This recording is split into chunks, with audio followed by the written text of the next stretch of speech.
औज़ुबिल्लाहिमिनश्शैतानिर्रजीम बिस्मिल्लाहिर्रहमानिर्रहीम। दोस्तों, आप सब कैसे हैं? मैं उम्मीद करती हूँ आप सब खैरियत से होंगे। मैं हूँ आपके होस्ट राबिया चौधरी। आज एक न्यू वीडियो के साथ आपकी खिदमत में हाजिर हूँ। अगर आपको किसी बात की समझ नहीं आती तो आप कमेंट्स करके पूछ सकते हैं। आपके हर कमेंट्स का जवाब ज़रूर दिया जाएगा। प्लीज़ जिसने मेरा चैनल सब्सक्राइब नहीं किया तो प्लीज़ उसको सब्सक्राइब कर ले ताकि हर नई आने वाली वीडियो का आपको नोटिफिकेशन मिल सके। तो चलती हूँ वीडियो की तरफ। हम बिस्तरी किस तरह करनी चाहिए, आज आपको कुरान और हदीस की रोशनी में मुकम्मल तफसील से बताऊंगी। बीवी से हम बिस्तरी करना भी सदका और सवाब है। मियाँ बीवी किसी भी तरीके से हम बिस्तरी कर सकते हैं, यानी कोई भी स्टाइल अपना सकते हैं। हैज़ के दौरान हम बिस्तरी करना हराम है। हैज़ के दौरान गलती से हम बिस्तरी कर लेने से अगर हैज़ का खून सुर्ख हो तो 1 दिनार और वो खून जर्द हो तो निसफ दिनार सदका कर देना चाहिए। हैज़ के दौरान बीवी से बोसा लेना, पेस्तान चूसना और साथ लेटना और साथ खाना पीना वगैरह जायज़ है। नबी सल्लल्लाहु अलैहि वसल्लम ने बीवी की दुबर पिछली सुराख में जमा करने वाले पर लानत फरमाई है। अंदर डालने से दोनों पर गुस्ल वाजिब हो जाता है।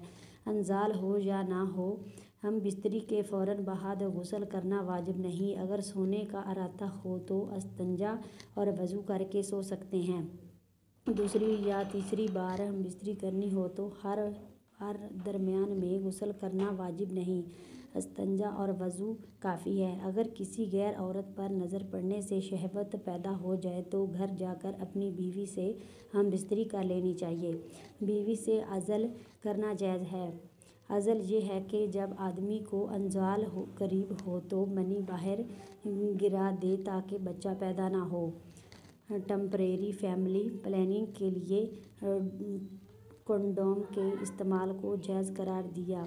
जब आदमी बीवी को अपनी ख्वाहिश पूरी करने के लिए बीवी को बिस्तर पर बुलाए तो उसे फ़ौरन आ जाना चाहिए, अगरचा वो तंदूर पर रोटियां बना रही हो या किसी सवारी पर बैठी हो। अगर शोहर के बुलाने से बीवी बगैर किसी अज़र के ना आए तो फरिश्ते सारी रात उस औरत पर लानत भेजते हैं। हम बिस्तरी की बातें दोस्तों सहेलियों को बताना हराम है।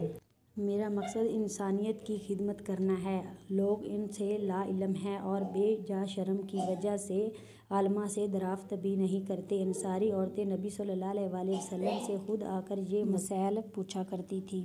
इसलिए असूल है कि शरा में कोई शर्म नहीं। अगर आपको वीडियो अच्छी लगे तो कमेंट्स करके ज़रूर बताएं। मिलती हूँ नेक्स्ट वीडियो में, तब तक के लिए अल्लाह हाफिज़।